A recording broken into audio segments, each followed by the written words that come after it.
Frères et sœurs bien-aimés, que la grâce et la paix de Dieu notre Père et du Seigneur Jésus le Christ soient toujours avec vous et avec votre esprit. Seigneur notre Dieu, toi qui viens juger la terre avec justice et gouverner les peuples avec droiture, nous t'en prions, purifie nos cœurs comme Jésus a purifié le temple. Déracine en nous le figuier stérile de l'orgueil, de l'hypocrisie et de l'incrédulité, afin que toute notre vie porte les fruits de la foi, de la prière et du pardon. Apprends-nous à reconnaître ta sainte présence au milieu de ton peuple, dans nos vies, et fais de nous un temple vivant, une demeure de l'Esprit Saint, un sanctuaire d'adoration où monte une louange agréable à ton saint nom. Nous te le demandons par Jésus, le Christ notre Seigneur. Amen. Psaume 95. Il vient le Seigneur, il vient pour juger la terre. Allez dire aux nations, le Seigneur est roi. Le monde inébranlable tient bon. Il gouverne les peuples avec droiture. Joie au ciel, exulte la terre. Les masses de la mer mugissent. La campagne tout entière est en fête. Les arbres des forêts dansent de joie devant la face du Seigneur, car il vient pour juger la terre. Le Seigneur vient pour juger la terre. Il jugera le monde avec justice et les peuples selon sa vérité. Il vient, le Seigneur, il vient pour juger la terre.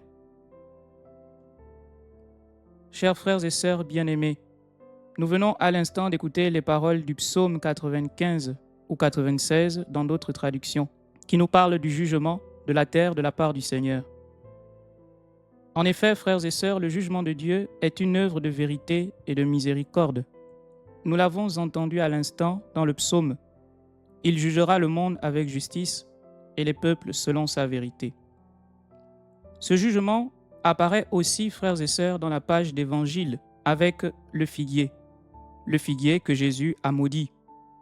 Mais ce jugement est ordonné premièrement à la vie. En effet, dans les Saintes Écritures, la justice de Dieu n'est pas seulement punitive, elle est surtout pédagogique et restauratrice. Dieu enlève en nous ce qui est stérile pour rendre possible une fécondité nouvelle. Origène, à cet effet, un père de l'Église, affirmait que le Christ détruit en nous le péché afin de reconstruire l'homme intérieur.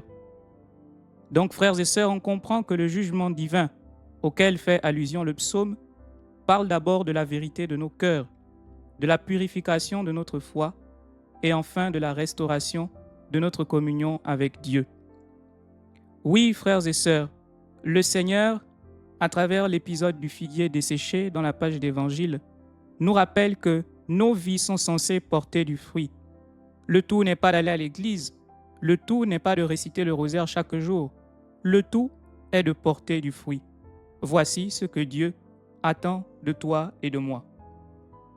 Le figuier desséché, selon les pères de l'Église, renvoie aussi à l'infidélité du peuple d'Israël, au temple vidé, c'est-à-dire la perte du sacré, la désacralisation, mais aussi ce figuier desséché renvoie, frères et sœurs, à la vie de chacun d'entre nous, dont la foi parfois reste extérieure, alors que le Seigneur nous attend à une véritable vie d'intériorité.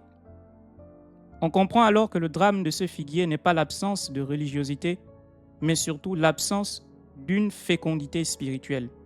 Et Jésus le dira dans Jean 15 au verset 8, « Ce qui fait la gloire de mon Père, c'est que vous portiez beaucoup de fruits et que vous deveniez pour moi des disciples. » Frères et sœurs, je le répète en insistant, on peut fréquenter l'Église, être assidu, prier, parler de Dieu et pourtant demeurer fermé à la conversion, pourtant ne pas porter du fruit. Le Seigneur nous attend véritablement à ce niveau-là.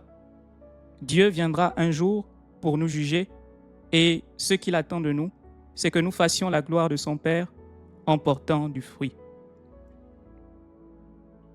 Arrivé au terme de cette méditation, frères et sœurs, retenons que le psaume de la liturgie de ce jour annonce un Dieu qui vient pour juger l'humanité avec justice. Le Christ cherche encore aujourd'hui des croyants féconds, des chrétiens qui portent du fruit. Jésus a besoin des cœurs transformés, mais il a surtout besoin d'une église qui soit réellement la maison de prière pour tous. Le figuier nous avertit contre une foi d'apparence, une foi de religiosité. Le psaume, pour sa part, nous invite à nous réjouir parce que le jugement de Dieu n'est pas d'abord une menace, mais surtout la venue du roi qui restaure toutes choses dans la vérité et dans l'amour. Prions le Seigneur. Seigneur notre Dieu, nous t'en supplions, fais-nous porter du fruit pour ta gloire. Toi qui viendras pour juger le monde, ouvre nos cœurs à l'intelligence des Écritures, afin que nous portions témoignage à ton Fils qui est mort pour nous et qui vit avec toi et le Saint-Esprit pour les siècles des siècles. Amen. Ce qui fait la gloire de mon Père, c'est que vous portiez beaucoup de fruits et que vous deveniez pour moi des disciples. Jean 15, le verset 8. Je t'invite à noter cela dans les commentaires. Le Seigneur soit avec vous, frères et sœurs bien-aimés, et avec votre esprit. Que Dieu Tout-Puissant, dans sa bonté, nous bénisse et qu'il nous garde, lui qui est Père et Fils et Saint-Esprit. Amen. Bénissons le Seigneur. Nous rendons grâce à Dieu.